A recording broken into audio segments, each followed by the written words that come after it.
Hey guys, it's Saifi. Hindi niyo ako kilala, pero intro ko dati yun sa YouTube ko. Meron lang akong gustong i-share. Nakita ko kasi tong post ni Mimiya na sinabi niya, baka sabihin ng ibang tao, luho lang yun. Pero alam nyo, growing up, nung walang-wala kayo, syempre, yun yung mga gusto nyong makuha. And now that you're capable of getting it yourself, bakit ko naman ipagkakait? So, parang, I'm just living the life. Life is lifing. Tapos, wala lang. Napaisip lang ako. Kasi dati, ang dami kong bagay na tinitingnan ko lang online. Tapos, gustong-gusto ko siyang mabili, pero hindi namin kayang bilhin. Parang dati, naalala niyo yung era ng G7X?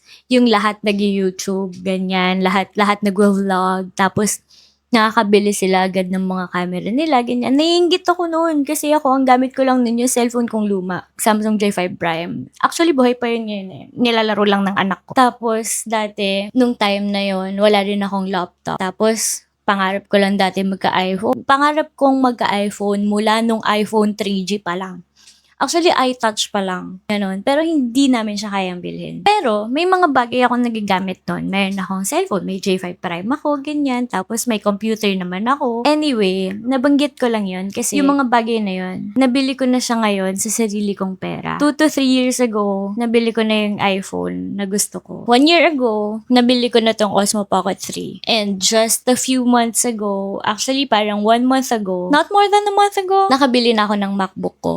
First ever MacBook ko. And I'm just so proud of myself. Hindi siya sa pagiging materialistic ha. Pero ang sarap lang minsan sa pakiramdam na ikaw na mismo yung nakakatupad sa mga bagay na gusto mo lang before mabili. Parang dati wishlist ko lang siya. Wala, ang saya lang isipin na ngayon nabibili ko na siya. Tapos, wala lang. Gusto ko lang sabihin na siguro minsan, deserve din natin i-celebrate yung mga bagay na meron tayo ngayon. Hindi dahil nag-flex tayo, hindi dahil mahal yon, para hindi para i-flex, hindi para ipagyabang. Pero minsan kasi, yun yung proof na malayo na rin pala yung nararating natin. So, yun lang. Hindi ko alam kung may napulot kayo sa video na to, pero ako si Silo at baka kaya ko rin to nagawa dahil nire-redeem ko lang yung pangarap ko dati na maging vlogger.